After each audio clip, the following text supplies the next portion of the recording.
किसी मुल्क पर एक मगरूर बादशाह हुकूमत करता था। वो हीरे जवाहरात, शान व शौकत और अपने जावाव जलाल के नशे में बदमस्त होकर रियाया की तरफ से बिल्कुल गाफिल हो चुका था और उसे उनकी मुश्किलात और परेशानियों की कोई फिक्र नहीं थी। कुछ लोग उसके लिए बद्दुआएं करते तो कुछ उसके लिए हिदायत और नेक तौफीक के तलबगार भी होते। एक वक्त आया जब खुदा ने रियाया की सुन ली। हुआ ये कि बादशाह एक दिन निहायत शान व शौकत से सिपाहियों के लाओ लश्कर को साथ लेकर शिकार पर निकला। जंगल में उसे एक हिरन नजर आया। उसने इसके पीछे घोड़ा दौड़ा दिया। हिरन का ताक़ुब करते हुए वो बहुत दूर निकल आया और रास्ता भटक गया। वो अपने मुहाफिज दस्ते और तमाम दरबारियों से बिछड़ गया था। इधर इन्होंने बादशाह को बहुत ढूंढा लेकिन घने जंगल में मायूसी के सिवा कुछ हाथ न आया और यूं भी रियाया की तरह बादशाह के सिपाही और दरबारी सभी इसकी अकड़ और गुरूर से तंग आ चुके थे। इन्होंने अपने बादशाह की तलाश बंद कर दी और वापस महल लौट गए। बादशाह सारा वक्त रास्ता तलाश करता रहा लेकिन ना तो उसे अपने महल की तरफ जाने का रास्ता मिला और ना इसके दरबारी। इस दौड़ धूप में उसे प्यास लगने लगी मगर कहीं भी पानी नहीं मिला। मेलों चलने के बाद उसे बहुत दूर एक झोंपड़ी नजर आई तो वो खुशी से पागल हो गया।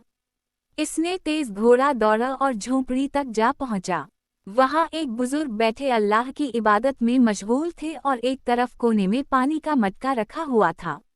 बादशाह ने बड़ी बेताबी और खुश्क ज़बान को बमुश्किल हरकत देकर बुजुर्ग से पूछा क्या मुझे पानी मिल जाएगा? एक गिलास हाँ मिल जाएगा मगर एक शर्त पर। बुजुर्ग की पुरजलाल आवाज़ झोंपड़ी से सुनाई दी, मुझे हर शर्त मंजूर है, मैं इस सल्तनत का बादशाह हूँ, मुझे पानी पिला दो। बादशाह ने बेताबी से कहा, पहले शर्त सुन लो, पानी के गिलास के बदले में तुम्हारी पूरी सल्तनत लूंगा। बुजुर्ग ने दरिश्ती से कहा, पूरी सल्तनत, एक गिलास पानी के बदले? बादशाह ने हैरत से पूछा। बुजुर्ग ने करख्त लहजे में कहा, हाँ मंजूर है तो ठीक, वरना यहाँ से चले जाओ और मुझे इबादत करने दो। प्यास की शिद्दत से बादशाह को अपना दम निकलता महसूस हो रहा था। इसने निढाल होकर कहा, मुझे मंजूर है, अब मुझे पानी दे दें।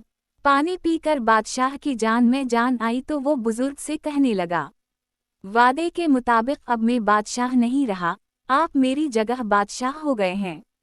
आप मेरे साथ महल चलें और तख्त संभाल कर मुझे वहां से रुखसत करें। बादशाह की बात सुनकर बुजुर्ग ने मुस्कुराते हुए और बेनियाजी के साथ कहा, जिस सल्तनत की कीमत एक गिलास पानी हो, इसकी हकीर बादशाहत लेकर मैं किया करूँगा। ये सुनकर बादशाह बहुत शर्मिंदा हुआ।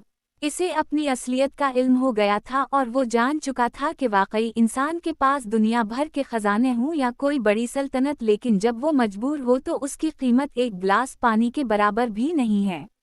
बादशाह के दिल से शान और शौकत और अपनी बादशाहत का सारा ज़ौक़ और शौक़ और हर आरज़ू गोया जाती रही।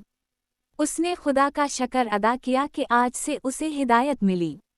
बादशाह ने एक अच्छे हुक्मरां के तौर पर जिंदगी बसर करने का फैसला कर ली। तब इस बुजुर्ग ने बादशाह को घने जंगल से निकाला और महल तक पहुंचाया। इस मौका पर बादशाह ने बुजुर्ग से वादा किया कि वो अल्लाह के बंदों के साथ भलाई करेगा और अपनी रियाया की खबर गैरी करता रहेगा।